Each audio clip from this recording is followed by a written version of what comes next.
What's up, y'all? Kevin Kuhn here from Athlete Factors. This is the Athlete Factors podcast. Today, I wanted to kind of throw my 2 cents in with regards to branched chain amino acids. So, I'm seeing a lot of people, especially on Twitter right now. I wouldn't even say discussing, because it's hardly a discussion on Twitter. But just kind of throwing into the ring this idea that branched chain amino acids are the biggest waste of money when it comes to purchasing any specific type of supplement. So I just kind of wanted to have a discussion about that. So first and foremost, what are branched chain amino acids? All right, well, when you ingest protein, right, the benefit of ingesting protein isn't that it's protein. It's what that protein is comprised of, which is amino acids. There are 20 amino acids. 9 of them are essential, which means your body can't create them. They have to be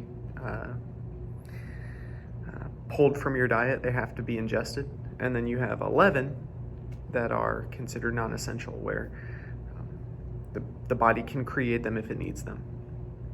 So when it comes to supplementing with amino acids, there's very, very little benefit. I won't say no benefit, because there are specific times where it's actually beneficial to supplement with the non-essential amino acids. But for the most part, the majority of benefit that you get when it comes to repair, when it comes to adapting, when it comes to improving body composition, the majority of the benefit is going to be on the essential amino acid side, because if your body can't create it, then that's where the benefit's going to be. You've got to get it from somewhere, and if you can get an appropriate amount, an adequate amount, then the body knows exactly what to do with it. So the whole idea around the argument of are branched chain amino acids helpful or not really stems from, are they as beneficial as a whole protein source?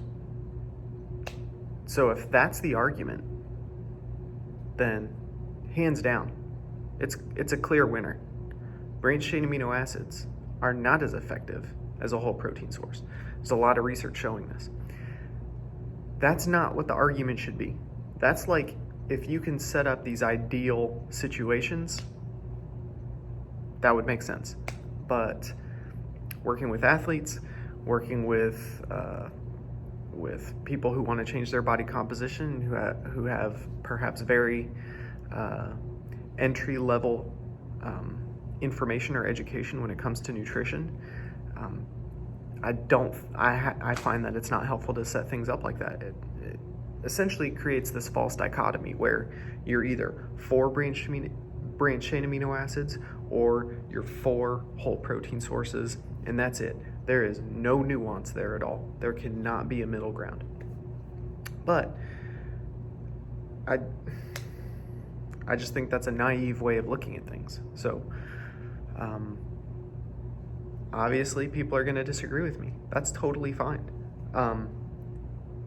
The majority of people that I work with are adult endurance athletes, which are marathoners, runners, triathletes, that sort of thing. The research is extremely clear. In general, they're calorie deficient and they're protein deficient. So my goal is to always find ways to educate them on how to increase their caloric intake, what their calorie needs are, and then what their protein needs are, and then ways to address those deficiencies. Okay. Another group of athletes that I work with quite a bit, are youth athletes. And guess what? They tend to be calorie deficient and protein deficient. Same exact thing. So how do we get the message across that, hey, you need to know your caloric need and you need to know your protein need, because you can't skirt around this and expect to perform your best. You just can't. You won't recover, you won't repair, you won't adapt. You get to the end of the season, you're probably going to be dealing with some chronic aches and pains, if not a full-blown injury. You're definitely not going to be able to perform at your best, hands down. So, the message in an ideal world is everyone needs to eat their at least maintenance level of calories, and they need to be shooting for an optimal level of protein for them, which is something that they can consume on a daily basis that's, going to ensure that they're recovering and repairing as much as possible. When that's done over time, you not only fuel the training stimulus, but then you have enough energy to recover from that, to refuel after that, and then when that's done and stacked over time, you end up with a potent adaptation to whatever the training stimulus was. That's the ideal. I don't think there's too many people out there who would argue that. So the best way to get calories and the best way to get protein is always going to be from whole food sources. It's always going to be that way, okay? Or it's always been that way. I can't tell the future, but it's always been that way. Get as much as you can from food, and then where you have gaps, you supplement, which is the definition of supplementation, is to fill in an area that needs some help. So from there, now we can discuss supplementation. So for those who can't hit their protein goal for the day, let's say you're setting a protein goal of 1 gram of protein per pound of body weight per day. Let's say you weigh 150 pounds, but you are conditioned, or we won't even say conditioned. Let's just say you're very accustomed to eating about 50 grams of protein per day. To immediately jump up to 150, it's going to be extremely difficult. You might be able to do it one day. You might be able to do it 3 days out of 7. But it's going to be really difficult to achieve that goal, boom, right off the bat. So one way to achieve that goal over time is to say, all right, I'm gonna go 60 grams every day to this week, and then next week I'm gonna try to shoot for 70, and then the following week I'm gonna shoot for 80, and slowly build up that way. Or you start supplementing with protein. Get a high quality protein powder. There's a million different types of protein brands out there, and there's something for everybody. They've got really high quality plant-based protein now that actually tastes pretty good. So yeah, the industry's always getting better, which is a good thing. So all that to say, if you're supplementing with protein, is that as effective as whole food protein? Well, it's pretty darn close at this point. If you can't eat actual protein, high protein content food, then supplementing with a high protein supplement is almost as good. Okay, what are you missing out on? Well, you're missing out on perhaps some electrolytes, some vitamins and minerals, some phytonutrients. There's a whole lot of other things in food that are not condensed or maintained when you get to the protein supplement end of the equation, let's say. By the time you get to that protein powder, there's a lot of stuff that was removed, and a lot of that stuff is really good for you. So that's one of the things you're missing out on, okay? So let's take that a step further. You take that protein powder, and you're then going to end up with essential amino acids. So of that protein, you're going to take out all the non-essentials, you're going to take out a bunch of this other stuff, and you're just left with the essential amino acids. Is that as good as a whole protein food? No, it's not as good, because once again, you're removing these high quality components of nutrition that your body wants and that your body needs. But what it still has are those building blocks of protein. So you end up with probably fewer calories. We now know that 1 gram of branched chain amino acid comes out to, I think, 7 calories, something like that. Dr. Douglas Kalman, I believe, did some bomb calorimetry on branched chains not too long ago, a couple years ago, and figured that out. So that was really helpful, because up until that point, the prevailing knowledge, if you will, was that amino acids were calorie-free, which didn't make any sense, but that's what people said. So you could get away with putting 0 calories on your branched chain amino acid supplement, even though, 1 gram of that, you're getting 7 calories. Most of the time, your serving size is going to be 7 to 10 grams. So you're looking at, 50 to 70 calories per serving. That's not 0. It's not a ton, but it's not 0. But I digress. Anyway, all that to say, essential amino acids, you're still getting that bolus dose of the aminos, which is what your body wants or needs in order for this cascade of events to occur that stimulates new muscle protein to be created in order to replace or repair damaged muscle tissue, which is what training does. Training causes muscle damage. You provide these nutrition building blocks in the form of calories and in the form of amino acids, and we're simplifying things here. We're kind of leaving out fat and carbs, but for the most part, that fits into the whole calorie side. Like, the caloric energy to recover and repair comes from fat and carbs, and then the building blocks of protein, the amino acids, go towards being the building blocks of new tissue.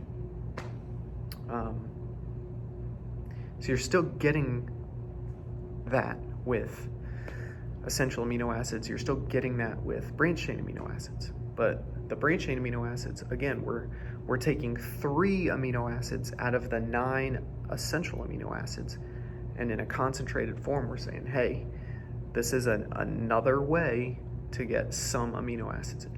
The real benefit of the BCAAs comes down to two major things. The concentration of leucine.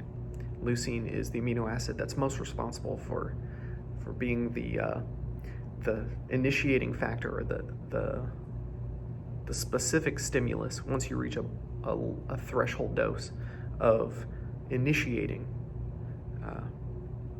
It's a cascade called mTOR, which is mammalian target of rapamycin, and that's just a really fancy way of saying you put the key in the car and you turn that engine over and you get, the ignition, right? And now you can go somewhere. That's leucine. Without a threshold level of leucine, you can't stimulate new muscle protein synthesis. You can't stimulate repair and recovery. So you need leucine, okay? So how much leucine do you need? Well, that's not necessarily an established recommendation. But we do know that there's these specific threshold levels of leucine that if you consume a certain amount, you then can maximally stimulate muscle protein synthesis. For most people, that's going to be between 3 to 5 grams. The heavier or the bigger you are, the more muscle mass you have, probably the higher on that spectrum you're going to have to move up towards 5. Most people are going to be able to get away with a 3-gram dose. Okay, so in most protein sources, let's take animal source protein like beef, pork, or chicken, you're looking at about 35 to 45 grams of animal source protein in order to get that 3-gram threshold dose of leucine. In plant source protein, the leucine content is a little lower, so you're going to have to go a little heavier with your protein supplementation if you're going plant source, which is totally fine. You just have to know these things. So maybe you have to go 50, 55, maybe even 60, depending on the type of plant-based protein in order to get that threshold dose of leucine. Or you can, at specific times, because now we can bring in this idea of nutrient timing, take a branched chain amino acid supplement, and depending on the dosage, right? Let's say it's a 2-1-1 ratio, and each serving is 7 grams. Okay, now you've got a 3.5 gram dose of leucine in every serving, and you're only taking 7 grams of something. So it's an extremely concentrated dose of leucine. That could be extremely useful in specific instances. Should it replace your essential amino acid intake? I can't tell you that if I don't know you and I don't know your situation. Should it replace your protein intake? Definitely not. It definitely should not. Okay, so whether that's supplementing with a protein or whether that's your whole food source, BCAAs shouldn't replace it. However, what they can do is they can fill in the gaps. So that's that first benefit of BCAAs, or of essential amino acids, is you get that threshold dose of leucine. The other benefit of branched chain amino acids is that they can be utilized fairly readily at the source of working muscle tissue. So they can be used for energy if needed, right there, right where they're at most of the time. So one way that that's helpful is, let's say you're doing a very long bout of training, of endurance training, let's say.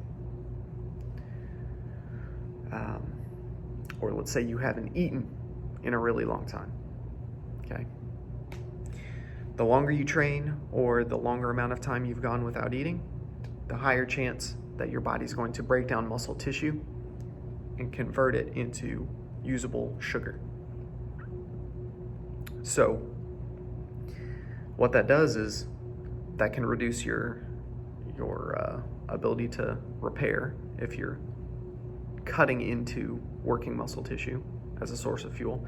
It's like a car whose engine is breaking itself down and trying to convert that to fuel that then goes in the engine. It's only a matter of time before you're going to have some issues there. Endurance athletes, this is one variable that I'm absolutely sure is connected to chronic injury. If you're not getting enough calories and you're not getting enough protein, then you're robbing Peter to pay Paul, and it's only a matter of time before some of these soft tissues especially are like, hey, I got nothing here. You want me to contract, or do you want me to be fuel? I can't do both. So ingesting branched chain amino acids or essential amino acids within this window of intense long bout training can help prevent the body from having to use working muscle tissue and breaking that down, generating glucose so that it can be then used as fuel.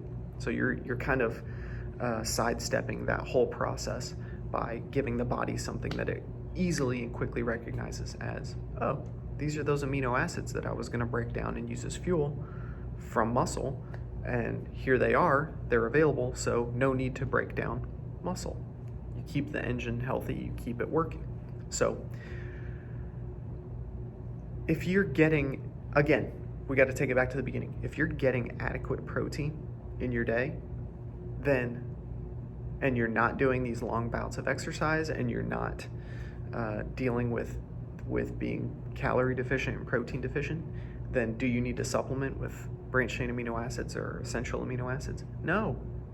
You live in an ideal situation.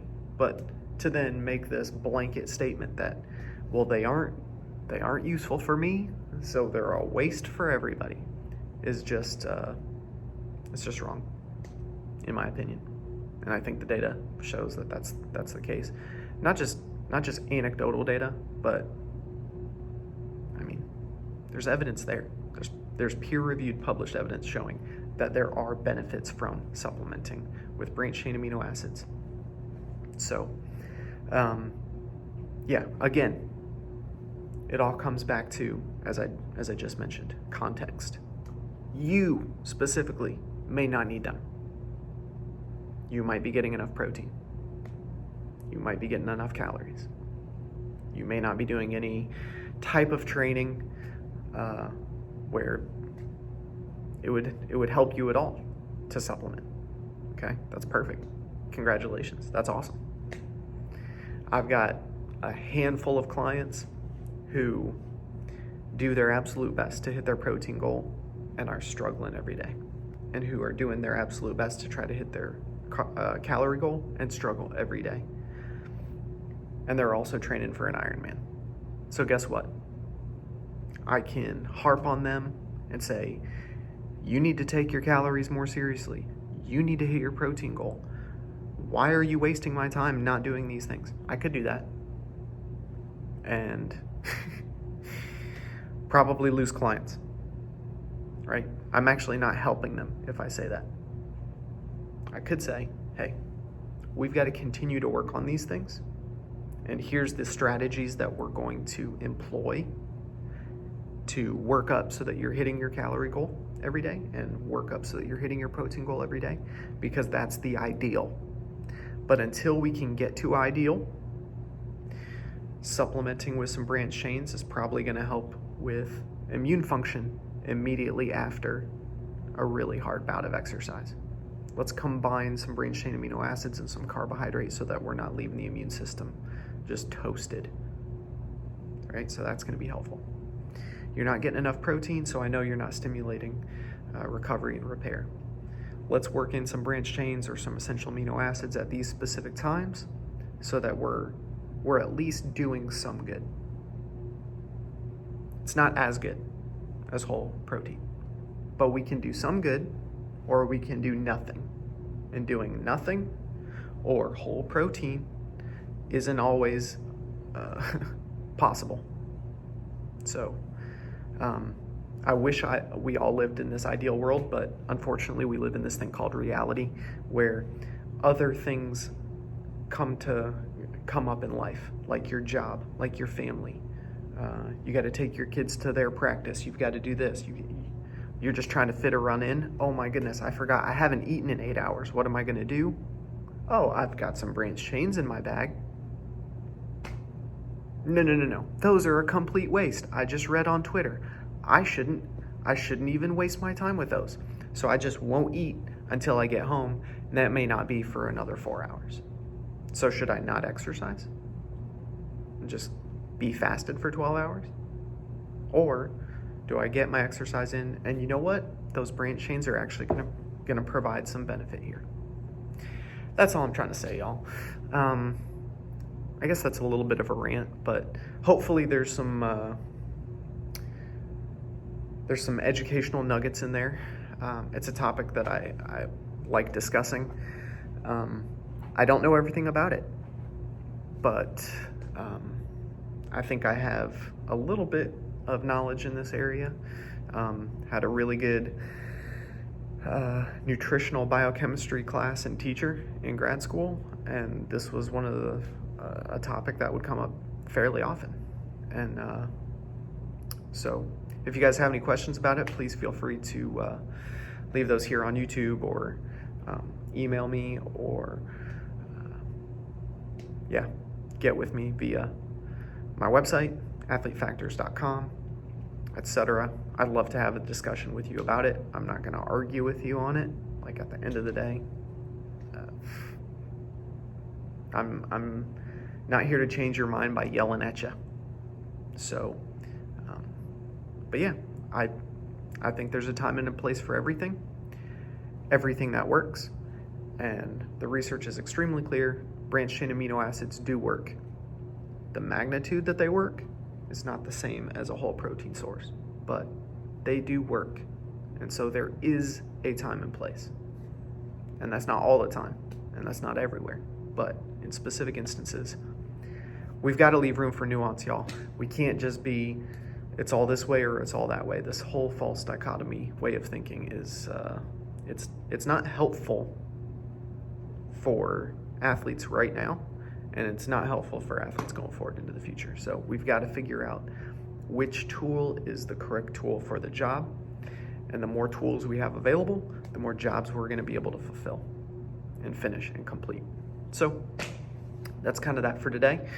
Thank y'all for watching and listening. I'm really excited about my friend Beth Shaver. I'm going to have her on next week, and she's just a huge inspiration when it comes to A, not feeling sorry for yourself when things are not ideal, and B, committing to seeing something through. Making a goal, and then regardless of how you feel about it, working towards it anyway. And we'll have her on next week. I'm super pumped. We'll have my buddy Garson Skelton on in the near future to talk about kind of his new business that he started, which is really fun and really awesome. I'm really excited about it. And yeah, so we'll go from there. Alrighty, y'all. Thanks for watching and listening. As always, I appreciate it. If you think this was in some way educational or beneficial, or you think I'm an idiot and you want to make fun of me, that's fine too. You can share it with people who can, talk trash about it. That's cool too. So stay tuned for next week's episode, and have a good week, y'all. Adios.